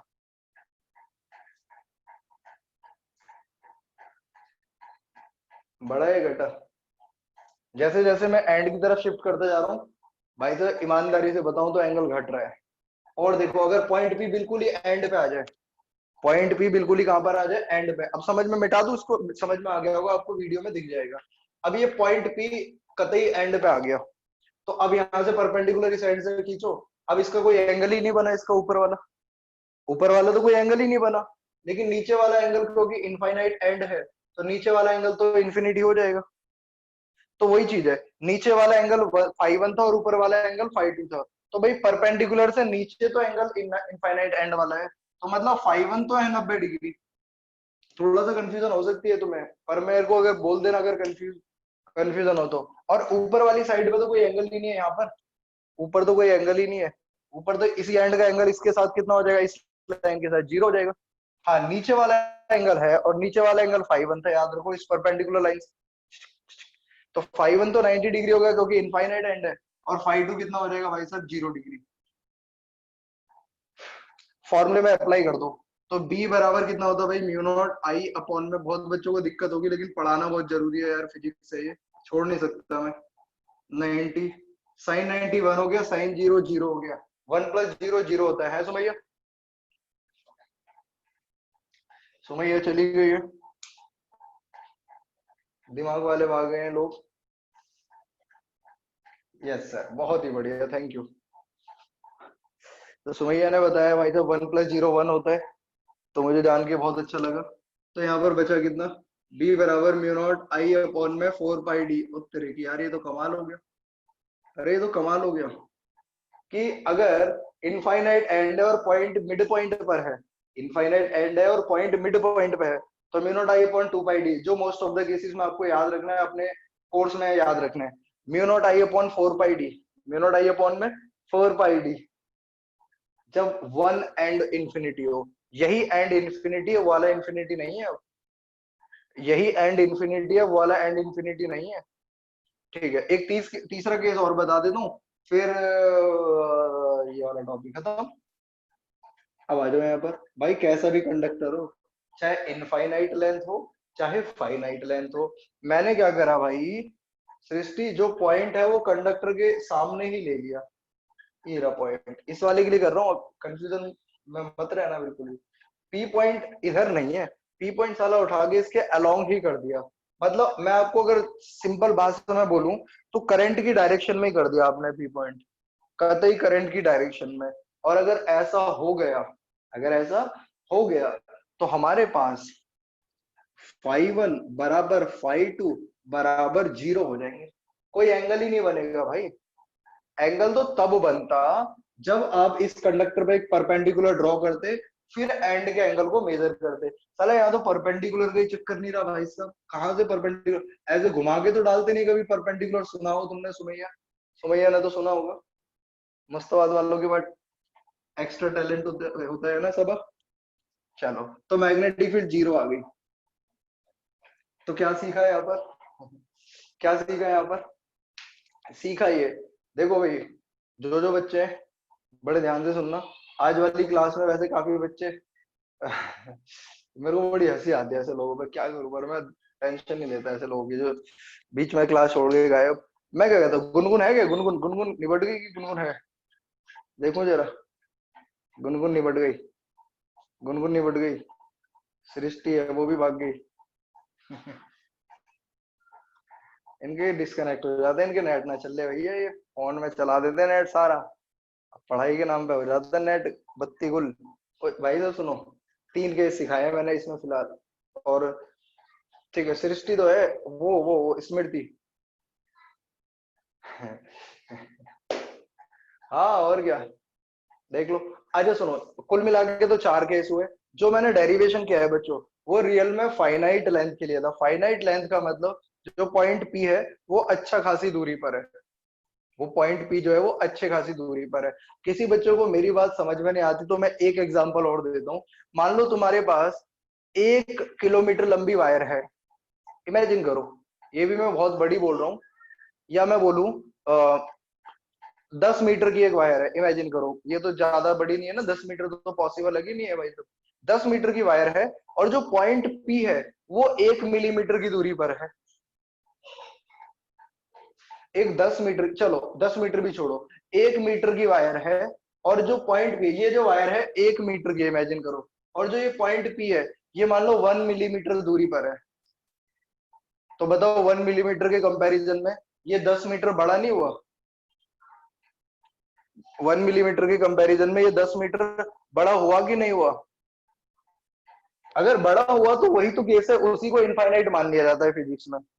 इसी डिफरेंस को हम इनफाइनाइट मान लेते हैं।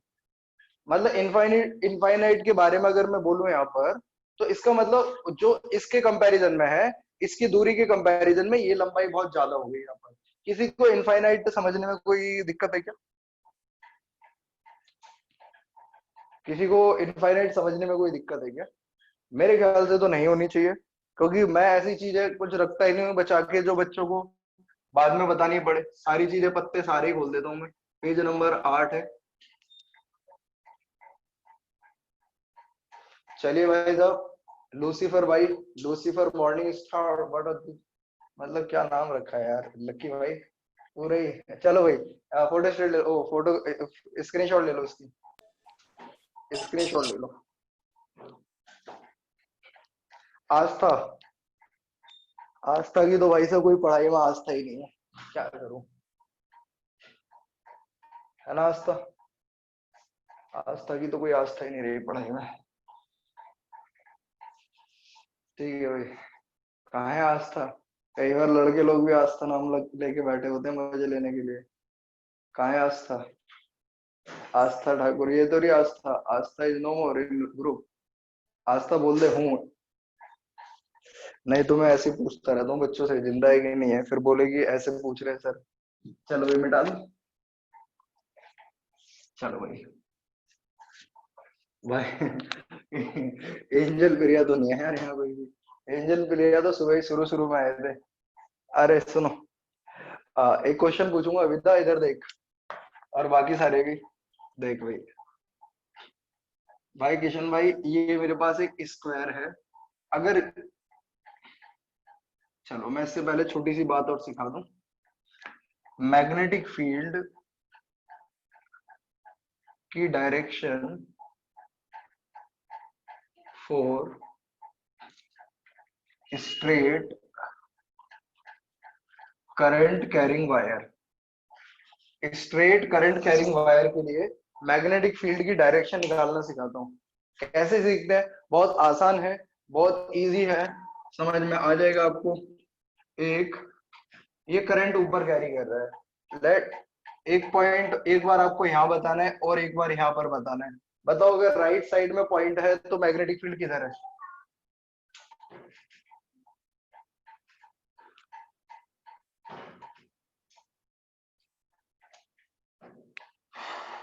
बताओ।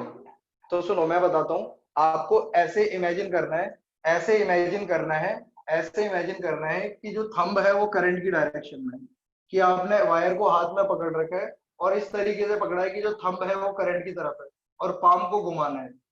कैसे? तो देखो, जैसे ये करंट इधर है ऊपर, तो पाम को इस तरफ घुमाऊंगा तो किधर हुआ? इनवर्ड।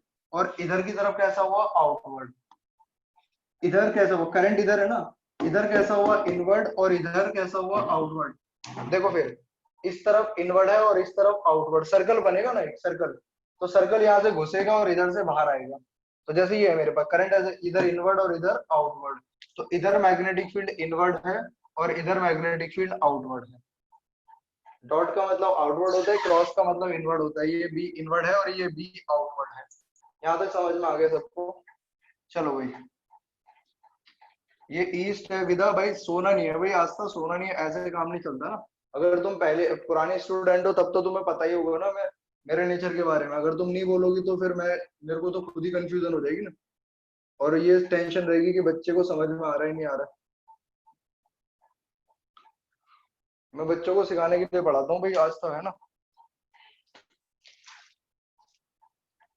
हाँ तो बेटा आज तो बोलना पड़ेगा ना, मैं तुम्हारे लोगों के लिए तो यहाँ पर हूँ, या तुम लोग इसीलिए तो आ रहे हो। आप लोग मेरे साथ कनेक्ट रहा करो, बोला करो, जैसे ही नाम लो ना, अभी इतने सारे लोग हैं, सबका एक एक बार नाम ले ही लेता हूँ मैं, क्योंकि हर एक का मेरे को सोचना होता है। चलो यहाँ बताओ, ऊपर की तरफ किधर होगी? ऊपर की तरफ। और बेटा पढ़ने के लिए आए हो सारे?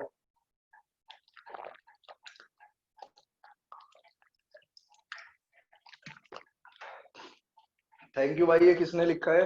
नहीं सर, हम तो हीरो देखने आए हैं भाई, क्या बात है। सही है, बहुत बढ़िया, thank you Dashu, Srishti thank you. अरे नहीं नहीं, ऐसा नहीं, नॉर्थ साउथ नहीं, इस वाले का बताओ। नॉर्थ वाली साइड में किधर है मैग्नेटिक फील्ड? इसे छोड़ दो सारा ये रहा। ऊपर इनवर्ड, नीचे आउटवर्ड।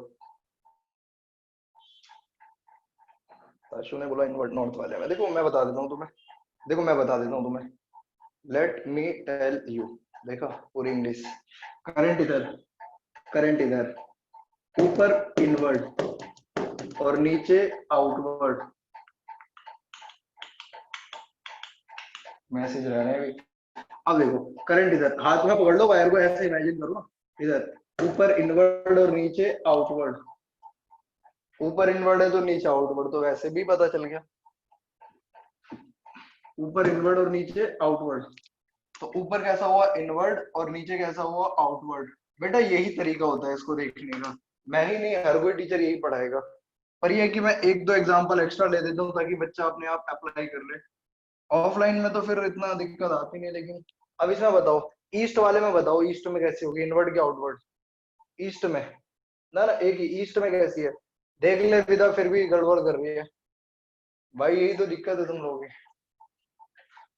ईस्ट में कैसी है भाई? खाने वाला हाथ करना है विदा, खाने वाला, धोने वाला नहीं, खाने वाला, जिससे खाना खाते हैं।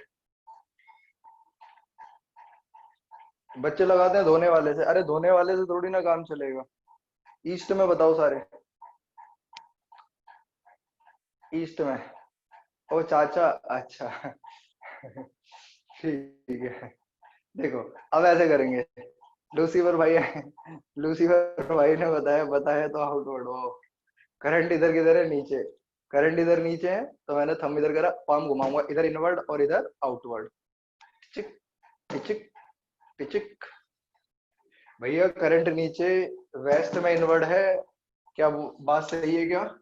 वेस्ट में इनवर्ड है और ईस्ट में आउटवर्ड है। वेस्ट में इनवर्ड है और ईस्ट में आउटवर्ड। इस तरीके से आप स्ट्रेट करंट कैरिंग वायर की मैग्नेटिक फील्ड निकाल सकते हैं। उसके लिए मैं एक बार डायग्राम बना देता हूँ। हालांकि मेरी डायग्राम बहुत अच्छा है, आप लोग अप्रिशिएट इतना करते हो, तो इसलिए मेरे को थोड़ा और वो मिल रही है इसको बनाने में, डायग्राम को क्या बोलते हैं उसको, मोटिवेशन। हाथ तो साला बहुत ही गड़बड़ है।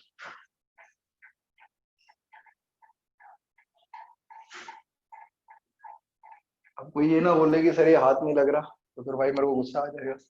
समझो, हाथ बोलना पड़ेगा आपको ऐसे। ये हाथ है, इसमें वायर पकड़ रखा है, करंट ऊपर कैरी कर रहा है, ये वाला आई है ना, ऐसे करना है। हमको रखना है आई की तरफ, और हाथ को घुमाना है, और हाथ को घुमाओ। जहां फिंगर एंटर हो,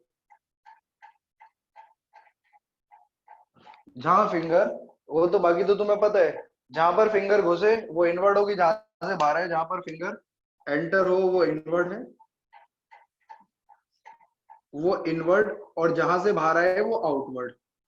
इमेजिन कर सकते हो क्या क्या करना है? सही, ठीक है कोई नहीं। अरे ड्राइंग कैसे बनाऊं हाथ? थोड़ा सा ड्राइंग मेरी छोड़ दी ना मैंने, पहले मैं थोड़ा सा था ड्राइंग में अच्छा, जब से छोड़ी है भैया बहुत बेकार हो गई ड्राइंग। तो हाथ को घुमाओ, जहां फिंगर एंटर हो वो इनवर्ड है, वो इनवर्ड है, और जहां से बाहर निकले वो आउटवर्ड है। ठीक है भाई साहब, पेज नंबर कितना है? पीजी, पेज नंबर 9 होगा शायद। पेज नंबर 9 हो गया। ठीक है जी, 10। अरे मैया, भाई साहब ये